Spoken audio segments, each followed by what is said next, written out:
Hello, everyone. I'm Andrew Ken from TubeBuddy, and I'm joined with a good friend and colleague.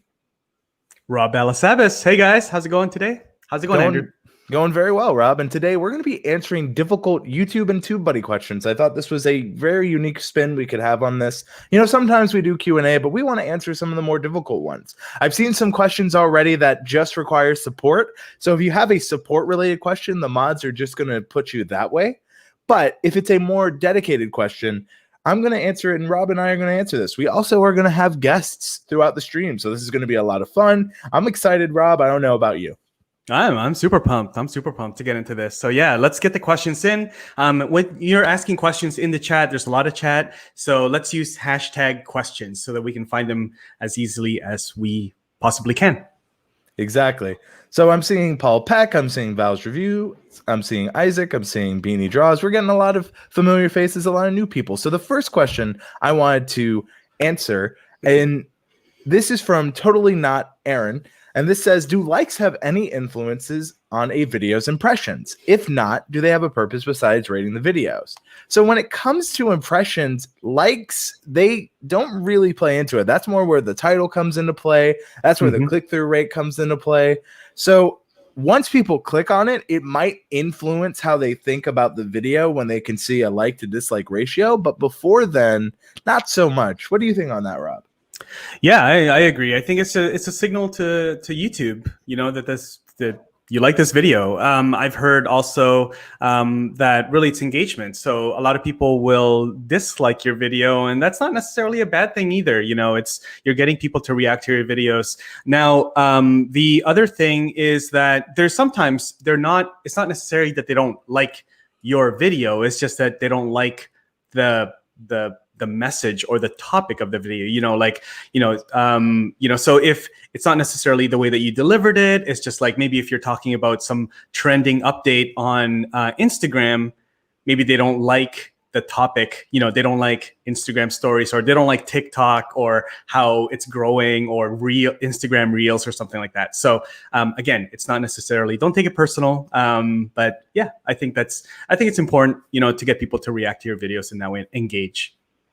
Yeah, exactly. And I think that when you look at just where people are coming from, as you said, if it's not lining up with why they subscribe, they may not click through. And you can always check that through your analytics. And maybe later on, we'll kind of show you how you can see that. But our next question comes from the chat. I want to make sure that we're divvying this up from our community post and also our chat. So this one comes from Satvik Vala. Hopefully, as you'll learn in the show, names are not my forte, but YouTube tends to be. So question, better have a niche name or channel name, or just my first name and last name, just like my name? Is that okay? So they're asking, should they have a niche specific channel name, or should they have just their first and last name? So Rob, I answered first last time. What do you think on this one? I think one of the things you want to think about with your name, you can always change your name also. Okay, so that's important. You can change your name. I know that there's some creators out there that started with one name and then they changed it later on. The hard thing to change is your channel URL. So that's probably a more important decision to make. That's a hard one to change. But your channel name, you got to think about. I think one of the things that you want to think about, just to put an idea there, is what is your goal with your channel? Maybe down the road you eventually want to bring other characters into your channel, people to represent your content, to speak in the channel. So you may not want to attach it too much to yourself, especially if you want to, scale. I love that word, but scale your channel and have other creators. One example is The Future. So FUTUR. It's a great channel. They've got, I think, 800 plus subs. Chris Do is the founder of that channel, of that company, but he has multiple content creators on his team creating content. So he calls it The Future, the brand, not his name. So your thoughts, Andrew? I think when it comes to, deciding, as you said, you got to think of the long term, right? What happens if you no longer want to be in that niche that you've associated with your channel? That's another thing that can happen. So I think that you have a lot more flexibility going with the name, but as Rob said, it may make more sense to consider a brand angle. Like TubeBuddy is a brand, so we help you grow on YouTube using the TubeBuddy tools. But if this was like, for example, how to grow on YouTube featuring TubeBuddy, it probably wouldn't work as well. And in fact, we were on a live stream recently where I asked a partner of ours, Ecamm Network, we like to work with them. And, they have Ecamm Live, but they're going by Ecamm Network. And when I was looking it in, a lot more people are looking for Ecamm Live. So it always goes down to, what do you feel comfortable with? And long term, as Rob said, it's kind of easy to change the name. Once you hit like 100,000 plus and you get that verified, check mark, it's a little harder and that can go away. So you really, you're in a time where you can really kind of test that and figure it out. But I would say there's no harm going first and last name if you are okay with doing that. As Rob and I both have our first and last names on personal channels. So I think we're a little biased there. Yeah, no, that's good. That's good. That is, yeah, we definitely use our own channels. And also, just a really quick sort of pause here. If you, this is a conversation. So if you have a thought on any of these questions that are coming up during the stream, please chime in the chat. Give your thoughts, your 2 cents. We want to hear from you as well. So ASMR Dream More just said what I was kind of saying. After they give you a check mark, isn't it really hard? After they give you a check mark, isn't really want to change your name because then you will lose it. Yeah, exactly. So you don't want to change it if you have been verified, which is what I've been saying. Not just verified on YouTube, but the verification badge. There is a difference. Yep. So the next question I have is from the community tab. Again, we're going to be going back and forth.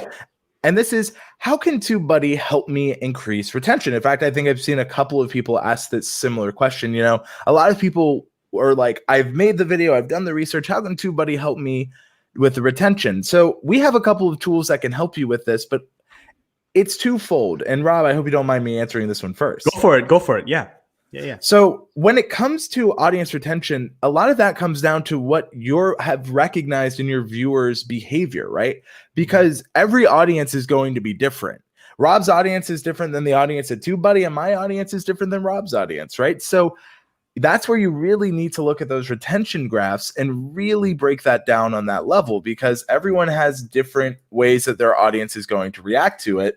And there's no right or wrong answer. What I would say is, if you're noticing a hockey stick effect, which is where a lot of people are dropping off right at the beginning, that is where you need to make a change there. The audience retention data and graphs will tell you kind of how they're responding to it. So one of the things you can do is, a lot of times people don't, maybe you can look at your editing. Is it entertaining? Is it just long takes where all we talk about? And Rob's like, come on, Andrew, refresh here, Andrew. But like, the thing is, there are some times where you need to look objectively in the edit. And I think that if you want to get more audience retention, see what has been working for you. Are people willing to watch longer pieces of content? Because sometimes you haven't earned from your new audience that ability for them to want to watch a lot of your content. What do you think, Rob? I agree. The audience retention, I mean, you can pull the data. You can use TubeBuddy to get data on, you can use the retention analyzer, for example, and then you can jump into, YouTube directly and take a look at each individual video and see, what point in the video are most people dropping off? I went through this, Andrew, so I can speak into this, is that I found that my introductions were way too long. My introductions used to be around like 2 minutes long before I got into the value and talked about what was being promoted in the thumbnail and the title of the video. And so people weren't even getting past the introduction. And so now my videos on my personal channel, the introductions are anywhere from 30 to maybe 45 seconds. And then I'm jumping into the value. So those are things that you just, again, it's nothing, you can get data to help you through TubeBuddy to make those decisions and to sort of be aware of those things that you need to change. But it really comes down to what you said, Andrew, is just being really critical with your editing. Watch your videos after you edit it. Is there anything that you can just take out so that, again, are people gonna, any point in time where you lose attention? So be critical, be your own audience when you're watching your videos before you upload it, and just really see like, I don't know, I would probably stop watching at this point. So then what do you need to tweak at that point in the video? Exactly. ASMR Dream More asks, what is a good audience retention? Ideally, 100%. We would all love 100%. But to be a little bit more realistic, if you can get people to watch at least 50% of your video, regardless of length, that's really good. And if it's a longer video and you're getting people to watch 50%, that's like incredible. So I would say 50% or more shows a good sign. I've seen even like YouTubers with millions and millions, they have sometimes they get 50% and then they just gradually drop off. It's normal. A lot of people are like, I want people to watch 100% of my video. But then I ask them, do you actually watch 100% of every single YouTube video you've ever consumed? And they say no. So yeah, very true. Very true. Unless Rob's like, I always watch 100%. and Andrew, I want to share, be a student of other creators that are doing this really well. You know, if you watch a lot of the really top creators out there in our space, even like you kind of see there's a technique, there's a method to them. You know, if it's a tutorial video, like check out, for example, like Justin Brown's channel. You know, he's very much like he talks about tips and, you know, different things, but he's got things where he will open up an idea in your head when you're watching in the beginning, and then he won't actually like close that idea up until the very end. So you need to kind of stick around. So there's things like that. You know, check out Nick Nimmon's channels. He's really good at that as well. So yeah, there's you know, have an intentional format to your videos so that you keep people hanging on until the very end. And that's really good advice. And that's just another way you can, again, set up an idea and then give it a payoff. Yeah. I love that. Yeah. So I see we have a couple, how more subscribers create searchable content that people are interested in. See that? But, you know, like as simple as that answer is, that's really the truth. We see a lot of people ask, how can I grow more? Create content that people are looking for, and search is a great way to do that. Going into search, we have a question here from Crypto Perfect, and they're asking, can I use TubeBuddy to get low competition tags for my YouTube videos? So yes, I would say, and I'll share my screen here. When you are looking for like tags, you know, one thing you need to keep in mind, and Rob, you thought you escaped it with the 101. Here we go. But the thing is, we'll just look at, okay, Mariah Carey is trending. Let's say we're a music-based channel. We want to talk about Mariah Carey. Ideally, though, you know, you can either look at Google Trends because you can see why, you know, more context, or maybe you're talking about the past. Ideally, you want to look at the keyword score like a traffic light, as Rob knew this was coming. But red means to stop and consider another keyword. So if the competition, this is poor, with low competition, one thing you have to keep in mind is, what is the search volume?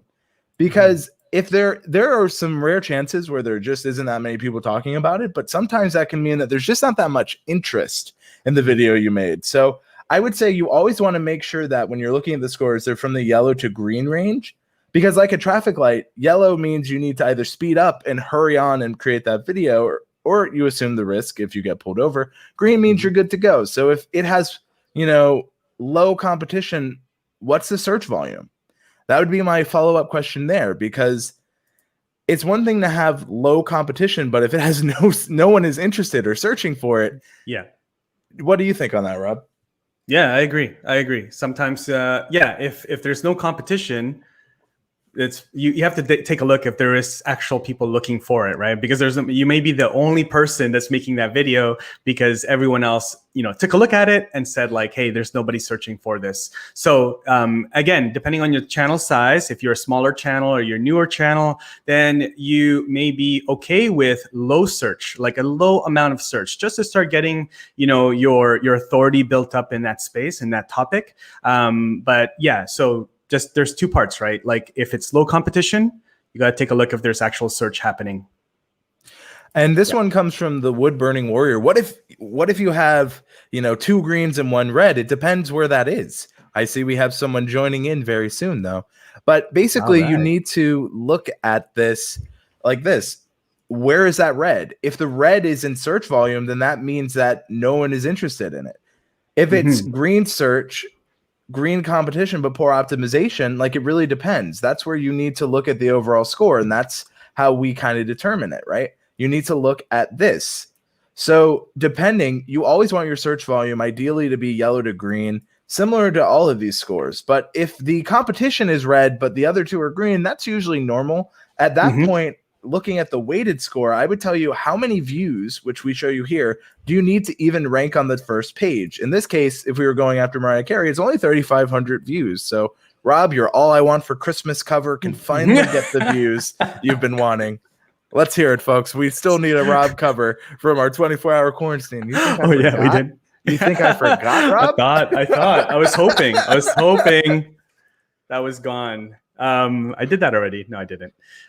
We have somebody joining us in the green room here. Yes, Andrew? we do. So bring 'em in. if you need someone to help save your life when it comes to YouTube, vertical video, anything you need, this person we're bringing in can save your day. Everyone, Shelly, I don't have sound effects yet, but I'm just going to do them manually. Thank you. You know, it comes from the heart when it's homemade. I love that. Absolutely. I love homemade. Thank you. Appreciate it. But Shelly, welcome. Great to have you on. Thank you. Thanks for having me. So, I'm really excited. This actual next question, I think I didn't time this. I didn't tell Shelly to come in now, but it's like, I want to do Instagram Reels, but I'm not good at vertical. What would you recommend? So Shelly, this is like literally the question. All right, Shelly, I'm just going to sit back and watch you work. No, Instagram Reels, I mean, it's nice because it's like an Instagram story that just doesn't expire in 24 hours. So if you just think about it and reframe it in a different way, like, hey, I'm already making Instagram stories, just take the best 15 seconds or, the lesson that you can put out in 15 seconds or the transformation and just do it there. And if you think it's too intimidating to edit it inside of Instagram, then don't, take a couple of clips, stitch them together, edit in TikTok, export it out. I mean, there's lots of different programs that you can use. Just know that your time limit's 15 seconds. It's not a big deal. Just share something. And it's great because it's everything you wanted Instagram stories to be, but just last longer and has a better selection of music. And so it's like, just don't be intimidated. Just have some fun with it. That's awesome. I think that's good advice, not only for Reels, but just for videos in general. Yeah, don't get restricted thinking like, oh, I have to make it inside of the app. You don't. I mean, if it's really like, hey, you're cooking something, like if Daniel Patel was here and cooking chicken or something, it's like a picture of it beforehand, a picture of it cooking, a picture of it afterwards, stitch them together, toss some music in it. You don't have to go up to 15 seconds. It can be literally 5 seconds of just some photos stitched together with some cool music with a chicken dance song. There you go. Your first Instagram reel. And I think I like what you said there. Like you have, people were asking on audience retention. Maybe you try experimenting on other platforms to see what you can do. Because like 15 seconds is both a lot of time and not, especially if you've ever edited a video like that. So I think that's really solid. And it's really great to also have the freedom, like in YouTube, like, you wouldn't always see TubeBuddy then having a cooking channel, but you can have a 15-second reel on Instagram and have it be something completely different than what your YouTube channel or what your main focus is on, and it's just a fun time to experiment and explore. And I think that exploration is good. Speaking of exploration, people are wondering where can they explore to learn more about TubeBuddy, the TubeBuddy YouTube channel. We go live every Wednesday at 9 a.m. now. That is a newer change, but Wednesdays at 9 we go live. And we also have new videos every Friday if you'd like to learn more. It's a great place to go. Another question we have, and this is more about what is the best option to start on YouTube? So they're wondering, like, what is the best video editor you'd recommend? I have my own opinion, but I'm going to pass the floor to you two. Video, as far as like an actual video editing platform or like program or platform? Yeah. I mean, I used to just use iMovie, to be honest. And then I started using Camtasia. So that's what I use. For my personal channel. When I first started, I used iMovie all day long. And in fact, I still have tons of tutorials on my channel about if you're just getting started with iMovie and want to learn how to use it. So definitely you can use iMovie, you can use Keynote or any other presentation software. It's totally easy to do that as well. If you're on an iPad, I definitely would recommend LumaFusion. That's one of my absolute favorites, or InShot. InShot's really good too. And there's several free ones as well on your phone, like Video Leap, Splice. There's a ton. Yeah. Where I stand is use what you can get access to and what works for you. Because sometimes, like, we might recommend a video editor that doesn't work with your mobile device or your PC. So whatever you have access to, use it. I use Premiere and their Creative Suite. But if you want to get into Premiere, you can use their free Adobe Rush. If you want to get into maybe iPad or iMovie editing, as like Shelly and Rob said, there's a great options. There are options out there. Daniel might tell you Filmora 9. I was going to say Filmora. Filmora, yeah, like Filmora. We also, if you're a member perk, have a deal with them, which you can check out at TubeBuddy.com/accounts. Going to mention that really quick, just because why not? But people ask, and they'll have memberships, and they want to test it out. So it's a really good option if you are a TubeBuddy member. You guys also have some other great perks like free music through Audio Hero. Epidemic Sounds has a discount. Tuber Tools has a discount. Roberto Blake's starter pack for thumbnails has some thumbnails in there with PSD files, which you can open in GIMP or in Photoshop. I mean, there's a ton of free perks inside of there. So, yeah. And if you're curious, all users with paid TubeBuddy licenses receive these following awesome member perks. So here's some of the stuff you can get access to. We get asked a lot, like, can I try Filmora stuff through TubeBuddy? There's actually some stuff you can do. So we offer a lot. We wanted to just quickly show that off. I've totally used the Audio Hero music for like Instagram videos before, and I've used it for YouTube videos. So absolutely, there's a ton of stuff. Yeah, channel reviews. I think Daniel Chal does those. So I mean, it's awesome. Yeah, no, so many things in there. There are. How do we end up there? That was People were asking. They were asking about editors, Video and then he made editing. the leap to Filmora, and then he said, "There's a bonus." So, look, I always have a segue planned. You don't know it yet, Rob, but there's always a deeper meaning. People are like, "What do you mean by that?" It's like playing chess with you. You're like 5 steps ahead. You know, all the time. I like to try to be, but you know, if you've been to a live TubeBuddy group stream, you'll find out a lot of times we just wing it. We do, just like eyeliner. Wing.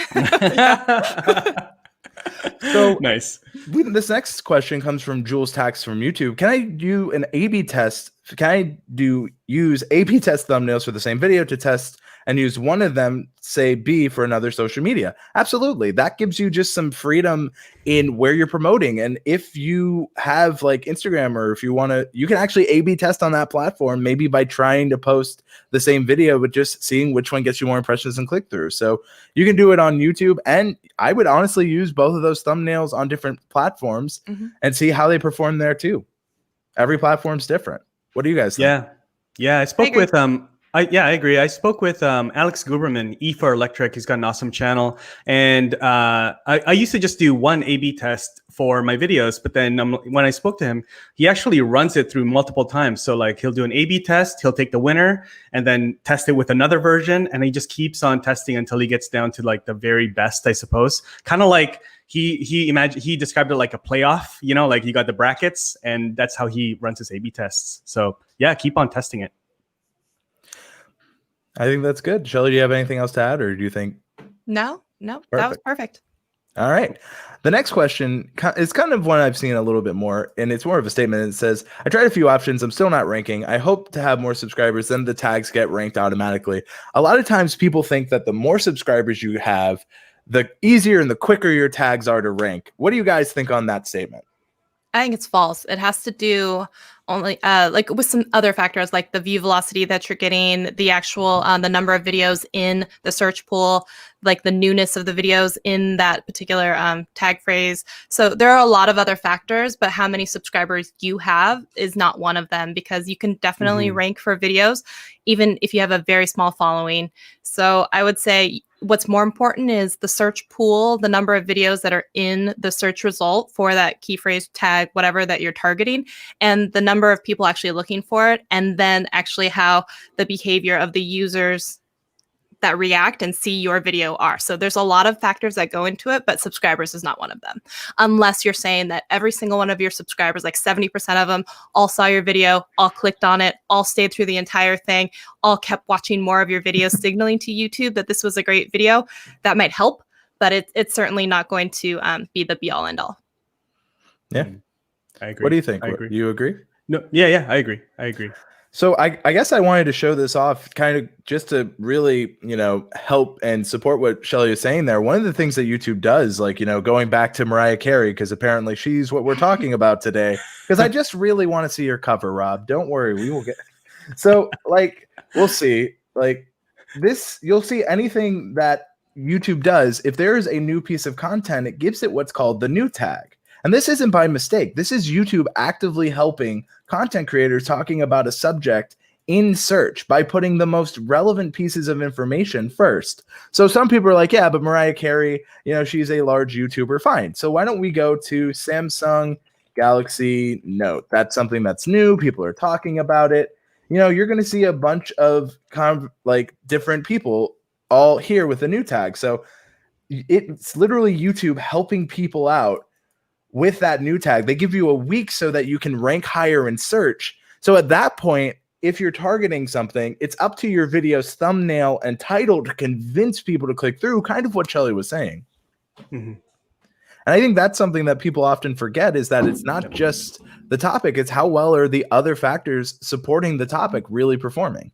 And you may rank for a little while. A lot of people always are talking about, I was only ranking for 3 days. And I'm like, yeah, it was new. You got that bump for newness. And if your people don't click on it, if it's not enticing, if they're not staying because it's clickbait, then you're going to drop off really, really quickly, because not only are there new videos coming in on the same type of topic, but if yours doesn't perform well, then it makes no sense for them to keep it up towards the top if people aren't going to stay on it for very long or they don't like it. It's like YouTube is A/B testing us in a way. Absolutely. Yeah, right. And we're like, well, we'll try this one. Do people like it? No, they don't like it. Then stop putting it in front of people. That's yeah. Because like YouTube wants, like any of us do, no one wants to go, I'm willing to take a bet and lose. No one wants to risk everything and not know. So they're going to see which videos are performing better, which are getting people to click through and watch more of. And that's how that really works. But everyone has the same chance out of the gate. Now, if you're making it at the same time as everyone else, well, then you're going to be lost in the sea of new tags. So it's really, timing on a video can really matter a lot. And that's one of those things that people are like, well, what's the right time? That's hard to say. Yeah, that's hard to say. It's hard to say.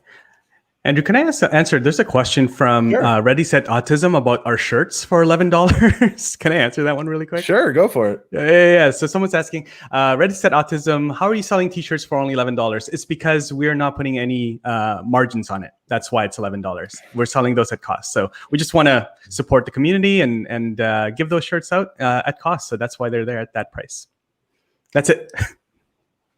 So I see a question here from Mr. JL. Regards, I would like to know when TubeBuddy will repair the SEO Studio score problem, because this tool gives you a score, but when you upload the video to YouTube, the SEO score is lower. Thank you. So SEO Studio is in beta. That is one of the reasons we say beta in it. So if you have any problems, please, and I cannot stress this enough, people feel like they'll tell us, but they won't report it.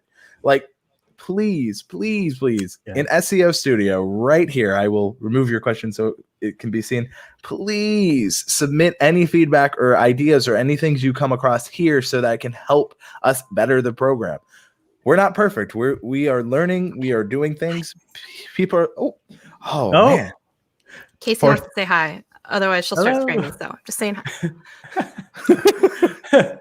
What do you think about my thumbnails? Would you click on them? Yeah, he's pretty. Woo! All right, he's like, that's maybe. Depends on the title. Yeah. So this comes from Just Samson. Actually, she says if it was about chicken, she would click. She loves chicken. Job. Sorry. So, Rob, we have a question for more about the shirts. How much for the adult sizes, Rob? Come on. I think those are the adult sizes. Here's I'll put a link to it there. But yeah, I think those are the adult sizes. Just Samson. All right, so I think we need another window for Casey, and we'll just keep coming back. I know, right? Yeah, exactly. She gets her own stream. So this is actually, I'm sorry to cut you off there. No, I remember Dan Courier, Creative Fundamentals, had his dog on for quite. Oh no, it was his cat on one of his streams for a while. It's fun.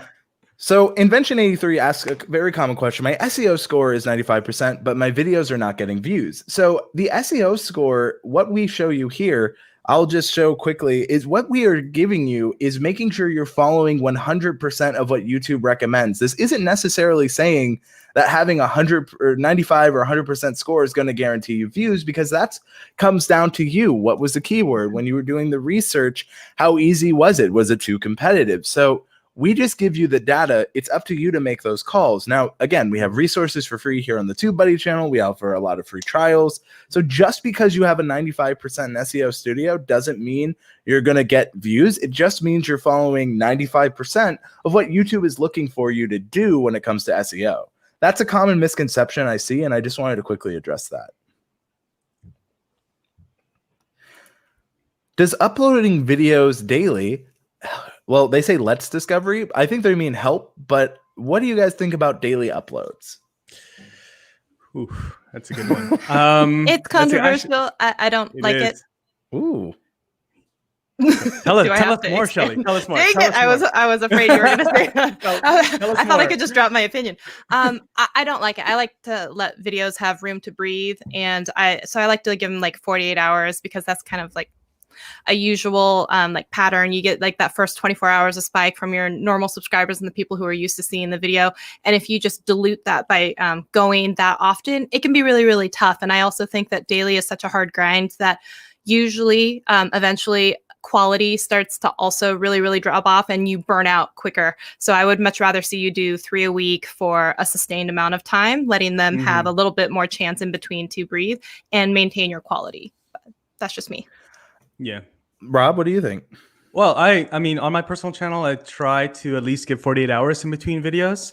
I know that there's other schools of thought out there that daily uploads don't really hurt the channel as long as you're addressing different segments of your channel, of your viewers.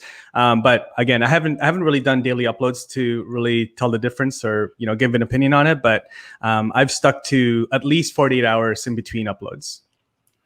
So I think that's fair. I think I've done daily. I've done not. I think it really depends the audience, and it depends. It does depend the channel type, right? Because like gaming audiences, for example, are more accustomed to creators uploading daily. Whereas if you are just starting and you're uploading daily, I want you to think about how does the audience feel, right?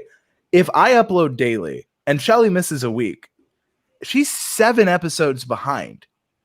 The odds of Shelly being like, do I have time to commit? Let's say I'm doing a 20-minute video. Do I have 140 minutes to commit to catching up?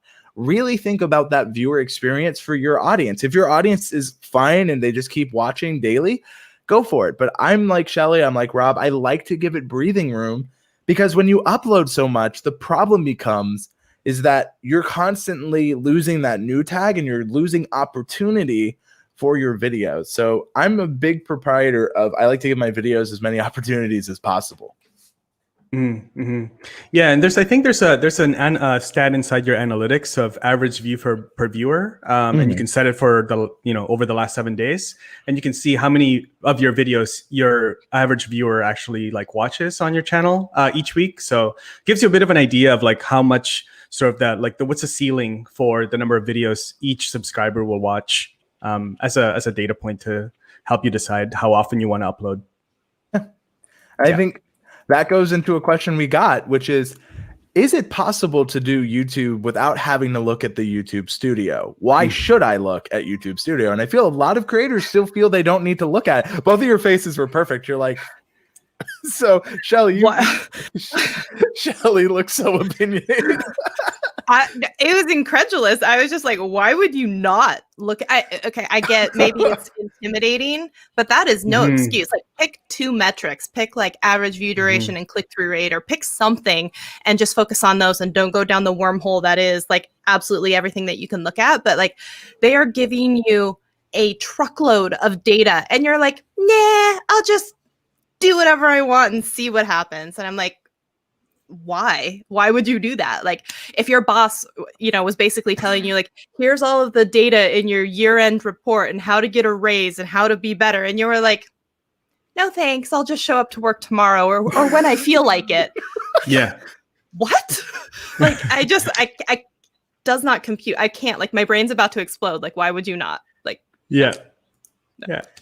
I see, and I think you hit it, Shelly. I think people might just be intimidated. That's where there's resources like the YouTube Creator Academy. The videos from all of us can really help you. Again, it can seem intimidating, but it's better to have the data and better yourself than to ignore it and wonder, why am I not growing?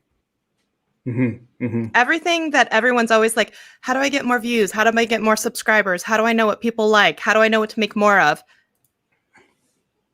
All the answers lie within. It's all there. True. Exactly. Look beyond what you seek. I know. It's one of those things, especially because I don't know how many times we have to say this, but like feelings are not facts and data is facts, right? We say this a lot. And like all of the data and the facts about your channel are there, like what people like in your thumbnails, which thumbnails they don't like, what makes them leave. They're going to tell you what videos made people unsubscribe from you. They're going to tell you which videos make the most money. They're going to tell you which videos people stayed the longest in. They're going to tell you after they watched your video, what video they went to next. They're going to tell you what video drove people to your videos. Like every single thing that you can think about being there, being measured, they're going to give you access to, and you're just going to be like, no, thanks. Yeah. And then complain that you're not getting views, subscribers, or know what to do with your channel. Like, Exactly. no. Yeah. If we give you a roadmap and you choose not to use it, then you've made the choice. You've made but the choice. Please use the roadmap, please. But then you can't stand in the middle of the woods and be like, how come no one's finding me here? Like, That's true. I don't know. You're wearing a GPS watch. You just never turned it on. I don't know what to do with that. Okay. So the next question, or not question, it's from Kevin, the Basic Filmmaker. And if you need help with your filmmaking, Kevin has a great channel. I highly recommend it. Check it out. But the question is, or the 3-step process: 1, wonder if; 2, post; 3, wait, and when initial watch blast goes down, then 3, post another. Tried that.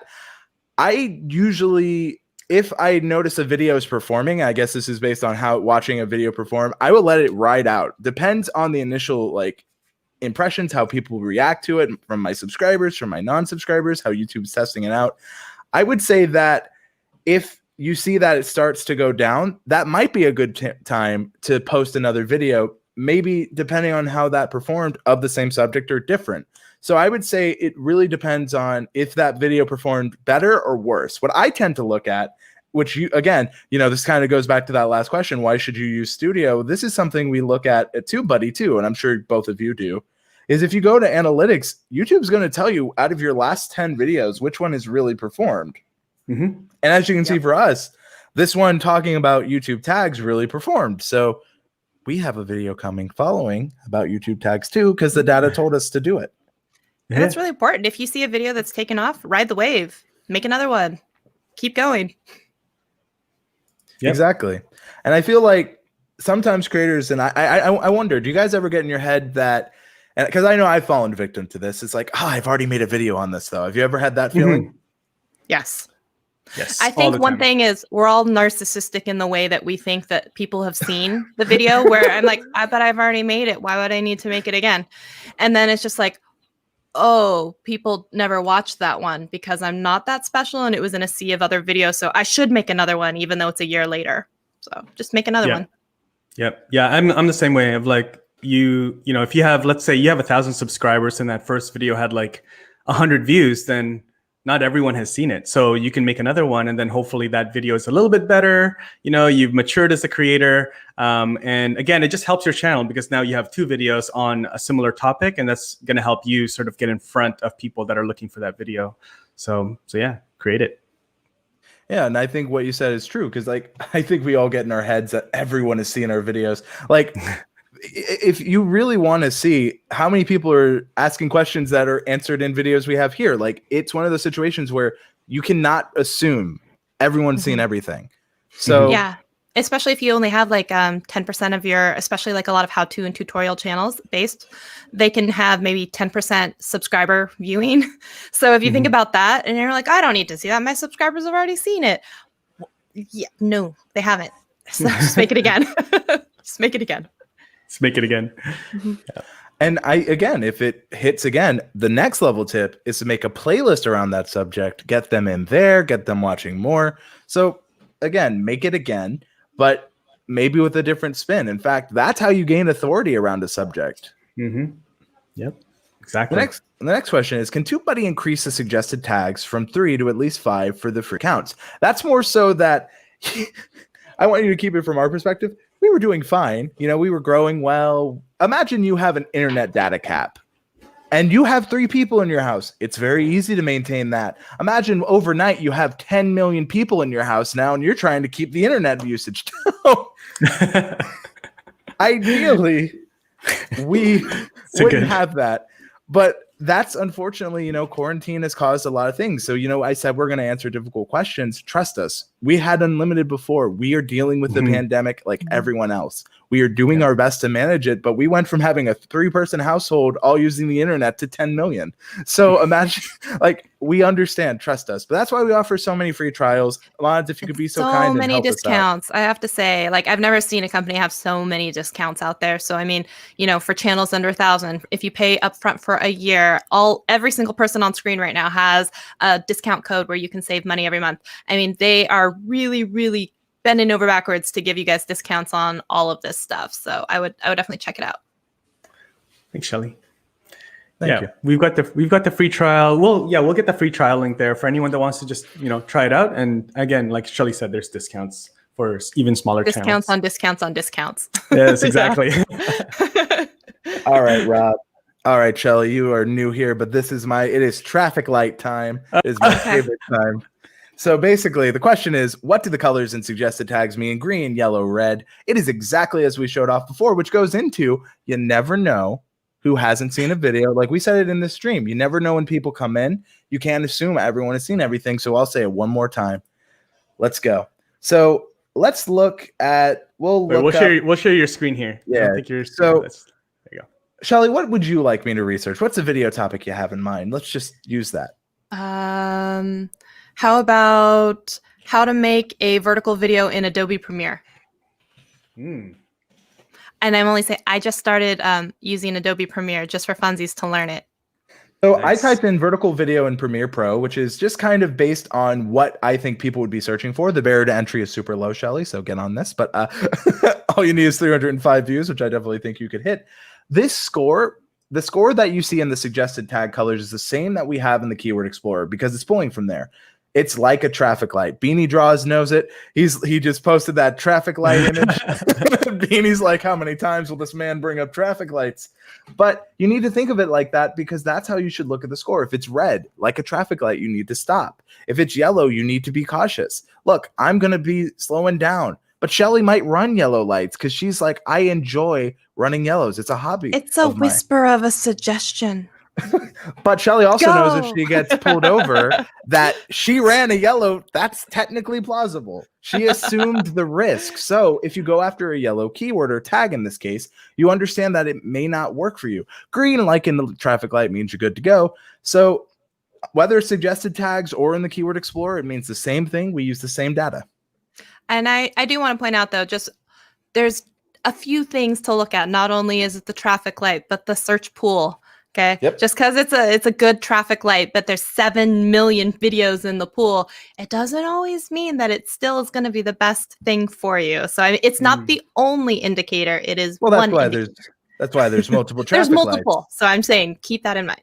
Yeah. So it's not just one traffic light. You're dealing with technically 4. So just because you have a green and 1 doesn't mean you can run all of them if the other 3 or other 2 are red. So that's a great point, Shelly.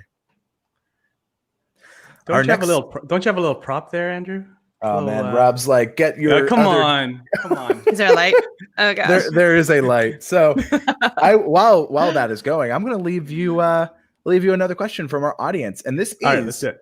Why should we get started now on YouTube with everyone home? Wouldn't it be the worst time? Oh. So either one of you can Shelly. answer. Shelly looks like she has an opinion.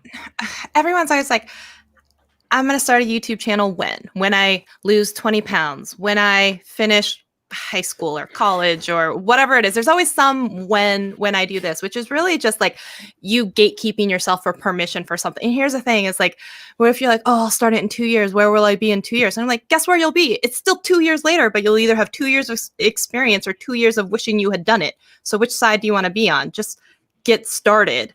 So, oh, there's the traffic light.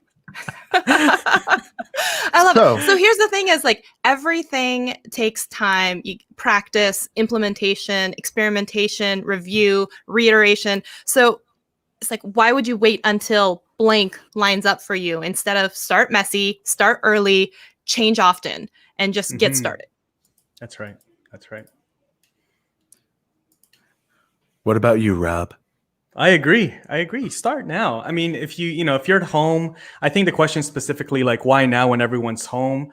I mean, it's the best time. Like everyone is at home and they're consuming content on YouTube, and you probably, hopefully, maybe you have some more time on your hands. And so start now. You know, there's so many things to learn. You know, camera gear, like everything. There's so much to learn to be a YouTube creator that you need to start today. And that's always, I mean, it's a cliche message, but yeah, just start now. And there's always room. There's still room. Like there's the new tag. YouTube, Daniel and D, they did a great stream on, you know, does YouTube not like small creators or something like that? And yeah, I mean, you know, YouTube is helping small creators, you know, get out there and pushing new videos and things like that. So yeah, definitely get started.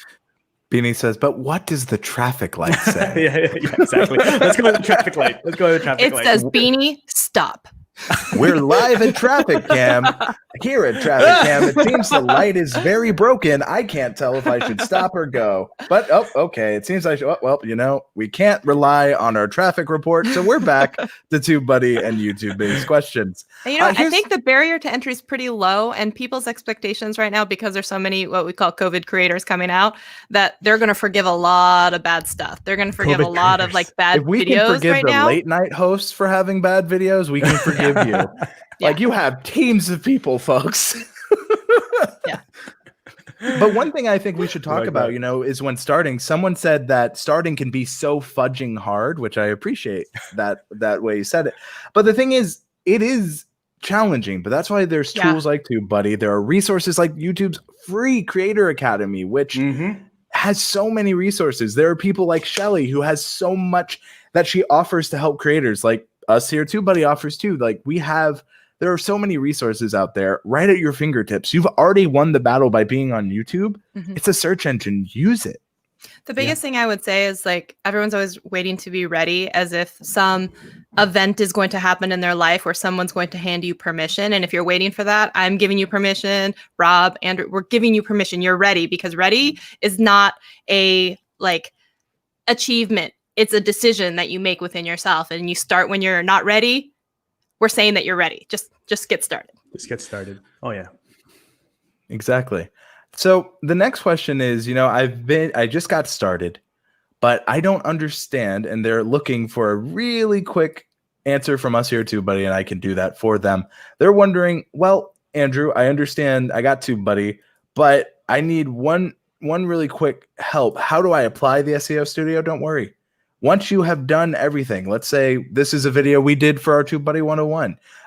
People were wondering, how do I get the saved data onto the video? It does require a paid TubeBuddy license to use SEO Studio, but again, we have those free trial links. There's also ways to earn TubeBuddy for free on our Discord, on our forums. Once you have a video, in fact, this is totally a video I was using for SEO Studio test purposes, and not just because I got lazy on SEO. So you go here, click on SEO Studio, and then load from saved drafts once you have a draft. So we'll do Express Entry Canada.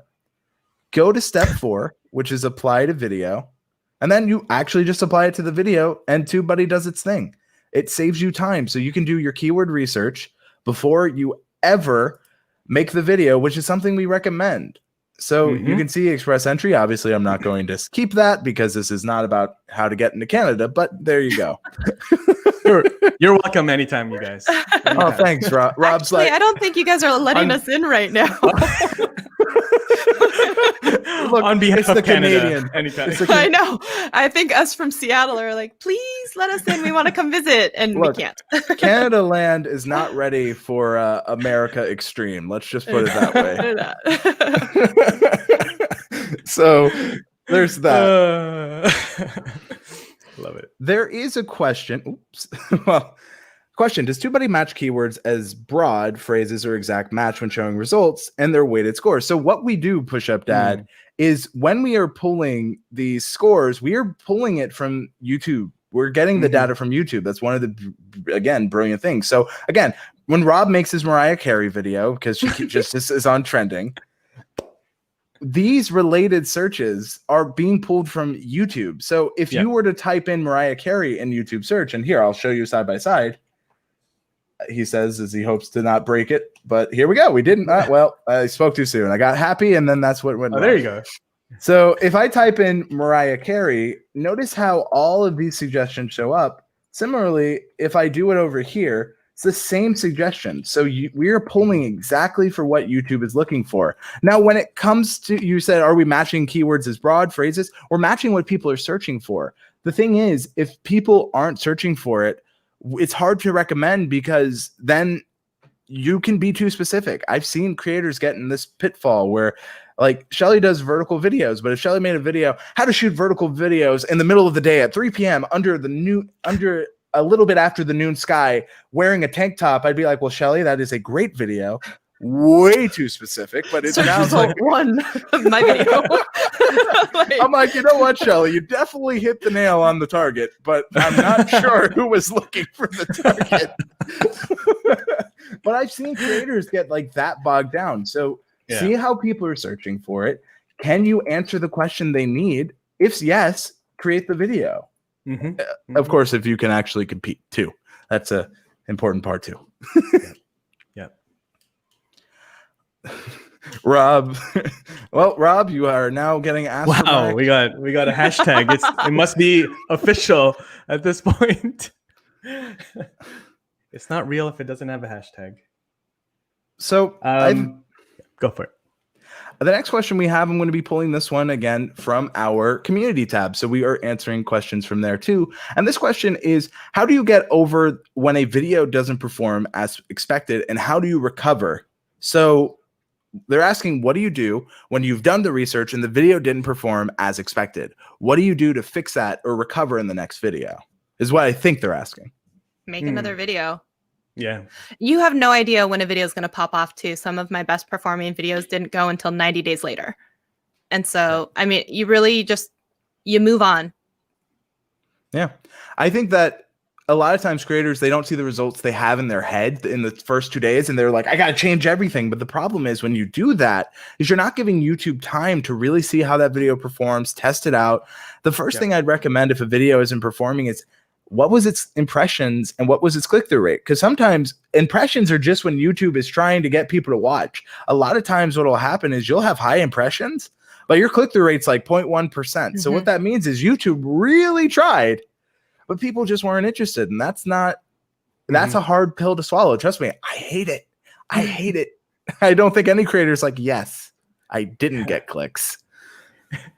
So, Shelly, you said create another video. What would you recommend creating another video in that light? Or maybe what would you do? And let's go a little further on that, create another video. Well, I'd like to think that a lot of the time you already have a strategy in mind for like your next 2 or 3 videos, because I like to refer to them a lot of the time as like a spiderweb strategy. So if I were saying like how to do a paper backdrop or something, because like my friend just made that one, then the next video would be like how to light it properly, or and this is all in a series of how to make your own like DIY home studio or something like that.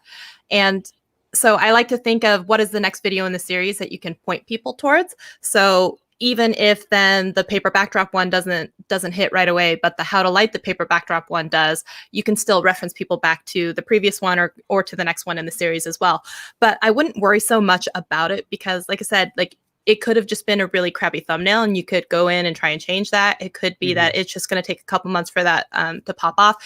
It could be that you were a little early on a subject, such as if you had started making videos about something about like the Summer Olympics, but you're 3 months too early for it. It could be that people will start to pick it up actually when that event and tentpole thing happens. So, I mean, there's so many like different variables that go into it, but I wouldn't spend all day crying about the video that never popped off when I have other videos to make. Yeah, I love that. Exactly. Yeah, I think that's the main thing there. Shelly just said it. Just like don't get too caught up in that video and just move on and continue with your plan. And the spider web concept of videos, that's a great idea as well. So yeah, just move on to the next one. The next one I have here is, how much number do you think is good when looking at number of videos in search results for us to consider it? That's why you don't have to wonder. We have that bar that is based on. So again, going back to the Keyword Explorer, going back into it, I'm going to stop giving Mariah Carey covers. I know that Rob has got to have time to, warm up his voice, but I'm in LA. I'll look up our Lakers. So we give you data, right? So you don't have to wonder if this graph right here, competition, immediately correlates to number of videos in search results. So if there are 4.8 million, look at the competition. Can you stand out in the competition? 9 out of 10 times, it's going to be hard because there are 4.88 million people talking about the Lakers, and the Lakers have new games every day. So it's super competitive. So maybe, obviously, you go a little bit more specific, right? So when it comes to that, we give you the traffic light score of red. So I would say consider another keyword, which you can look at here for what people are searching on, and then you can create topics around that. So to answer that question, basically look at the score. If it's green, then that means there's not a lot of competition. I would say look at the search volume. If that's green, that means that there's not a lot of competition. There's a high amount of search volume, go for it. But someone asked, what does the U versus top ranked videos mean? And that's a common question. So in TubeBuddy's weighted score, which if you wonder what weighted score does, it's specific to your channel. We basically let you know that this number right here with the target is the, if you hover over it, lowest video view count found in top ranking videos. What this means for you is if your videos can reach at least 2,630 views or more, you can break into the top page of search results. Now, obviously, the Lakers is going to have a lot of new content, so it's going to be a bit of an anomaly. But let's say this isn't a term that's going to be as talked about. If your videos average like we do at TubeBuddy, at least I'll round up to be kind to us, 7,000, then this isn't a hard term for us to break into. But sometimes I'll research and there's a term that needs 118,000 views. We do well at TubeBuddy, but I can't necessarily break in at the start at 118,000. So it's, again, look at the data, be realistic to what you can do, and play around with it. I would say that the smaller the channel you are, you want to try and find a good mix between topics that people are still looking for with a small enough pool that you might have a chance at actually ranking in. So if you can find a topic that's only has 150,000 videos in it, that could be a really good chance for you to still be able to break into it. It doesn't mean make your search so specific that you get down to that, but it does mean if you're going against the Lakers with 7 million in the search pool, you're going to have a hard time with that. You're going to, it's just you're going to have a hard time with that unless you're, ESPN or like some of these big conglomerates that are going to always be able to get some of those big views. But I got a jet, guys. But thank you for having me. No worries. Thank you so much, Shelly. Thanks, Shelly. Everyone, I will have Shelly. Thank you, Shelly. In the description. Round of applause. Bye. Thanks, Shelly. So, yeah, I think that, when it comes to just being realistic on what you can compete for, like Rob, I know you've been there. You've started a channel this year. How do you handle with seeing something you want to make, but you're not able to compete there yet? What do you do in those circumstances? I mean, I've tried that before. I usually stay sort of in my lane, and I'm very sensitive to the competition for different keywords. I, like Shelly mentioned earlier, sort of that spider web idea with topics. I'm just trying to really saturate key topics, not too many, and stay in my lane and be really focused with my content on my channel. And then every now and then, though, Andrew, I will go out and really go and just create a video on a really competitive keyword. Just like maybe once every couple months or so, I'll just let's just go for it and see what happens. See, even Rob runs yellows every now and then. Exactly. But again, I see this from Daphne Giselle. Hopefully I'm pronouncing that. Is being in the yellow zone safe? If it is a video you would have fun doing. I mean, if you're the kind of driver that you see a yellow light and that means I got to book it and go, then go for it. As Rob said, sometimes he likes to just throw caution to the wind and see. I do that too. A great example I'll show, and Rob, you can probably give an example too, is that when I was I was looking at Joby GorillaPod 3K, and I was I made a video on this, and obviously I'm getting biased results, so you should always make sure you're using what, Rob? Yes, incognito. There it is. So if I type in Joby GorillaPod 3K, you'll see that I'm still ranking, number one, but this was a very competitive video initially when I created this. But what I noticed was not a lot of people were well optimized. So I came in with a well optimized video, a compelling title, Joby GorillaPod 3K Pro review. Is it still worth it? And people, go ahead. It's a great video. I think you took us to Disneyland in that video, didn't you? I did.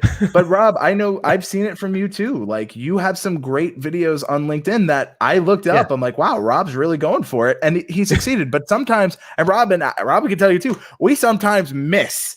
And totally.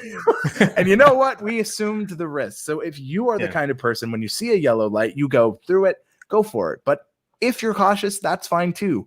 I don't mind living in yellow, but it's different for each creator and their confidence. Yep, I agreed. Yeah, I think it's healthy to go and check out and just like and look at trending topics and stuff like that too, right? Like Salma, you and Salma did a really good video on that. You know, sometimes you want to get out of your, you want to look for trending topics. Using the Keyword Explorer will show you trending topics and see if there's a fit that you can bridge between a trending topic on YouTube and your content, and then create a video on that every now and then. That's really healthy for your channel as well. Awesome work, Treb. I'm hopefully pronouncing that right. He says, you have helped me so much from 100 to 8,000 subscribers. Ooh. You did all the work. We just gave you the tools. So thank you for using us. And thank you for letting us be part of your journey. Congrats. That's awesome. I do see this one from Kitchen Log, and they're asking, how do we beat those creators that are already ranking in search? So one, like I just showed with the Joey Gorilla Pod, I recognize that a lot of them were not they weren't well optimized in the search engine, which is where the SEO Studio can help you out a ton. A lot of times what you'll notice is that YouTube may not have an exact match for a video. In fact, Rob, yesterday in our 101, we found a great thing that we recognized, oh, this isn't actually being that talked about. So, you know, this was someone who was trying to, they were what, virtual professionalism, I believe is what they were think targeting? so. Yeah. Virtual professionalism. Yeah. So how to, I can't remember exact. I think it was how to live stream with a DSLR. I think that was. I think that was it. Or Zoom meetings or something like that. Or something like how to use a DSLR on Zoom. Something around that matter. Something like that, But basically, what we noticed was like a lot of the videos. You know, how to use like Adrian is obviously targeting, but a lot of the videos were more recently targeted for Zoom, but a lot of them were just how to set up a DSLR. Maybe that was it, but it was something around that matter, but there was just not a lot of videos that were really answering the questions. So, I mean, if you can find an area with an excellent optimization strength, what that means, if you hover, is that if they are not well optimized, it provides you an opportunity to break in and rank. So a lot of times YouTube is just trying to give similar suggestions, but they're not answering the exact question people have. Yep. So that's a huge way that you can break in and rank. And that's where the Keyword Explorer is really important, to do the Keyword Explorer exercise and do that first and do your keyword research before you make your videos. That way you can find these opportunities. You know, there's keywords out there, people are searching answers, and there are videos showing up from bigger channels, but their videos aren't answering the exact question people are looking for. So if you can create a video that answers the question, then your videos will have longevity on search and will be found. So that's super key. That's like a super key thing to do, rather than just making a video just because you feel like it and then, you know, doing the keyword research afterwards. And then praying that it works. Yeah, exactly. Yeah. And yeah, I hope it works. Yeah.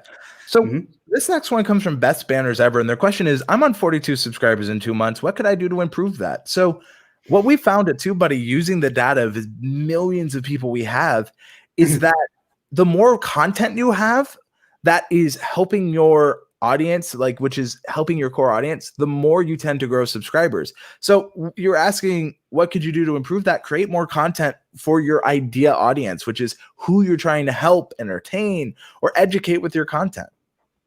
Yeah, just create more content. Yeah, exactly. Look at your data, create more content. Make sure you're applying to your comments as you're starting to get more comments. I'm not sure how much you're getting at this point, but as soon as you get someone commenting, reply, answer their question, send them to another video maybe, you know, and then ask them another question in the reply of the comment, and just continue engaging with the audience that you're building. So yeah. So Locker Alfonso says, I'm confused on how to find trends in the Keyword Explorer. Again, we have a trending topic section right here. Yep. This is everything that's trending, and this changes day by day.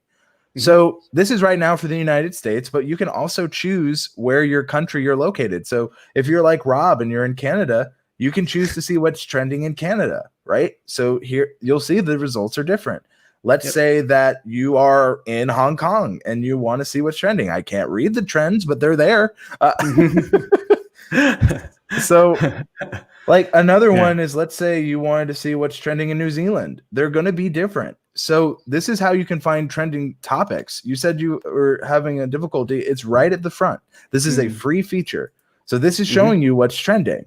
A lot of people want trends to just be what they think should be trending. Is not actually how trends work. It's based on what's being searched, and it changes every day. So that's a really great, easy, and free way you can see what's trending. Yep, that's an easy way. It's right there. A lot of people miss that, actually, Andrew. I noticed when I show that to people, they're like, "Oh, I didn't know that I was there." But yeah, that's trending. So you know what else? If people are new, they should do, Rob. Rob's like, "Ooh, I don't know where he's going with this." And where are you gonna go here? It could go anywhere, literally. Well, that is the case. But you know what? If you are new and need more help with TubeBuddy, you should check out TubeBuddy 101. Sign up. Mods will put it in the description. We go over TubeBuddy questions like this. We answer your questions. We help you in more depth than we can here. But you know what, Rob? That's going to be it for us. Thank you so much for joining me, everyone. Thank you, Rob. Thank you, Shelly. I'm Andrew Camp from TubeBuddy, and we hope you have a great day. See you, everyone.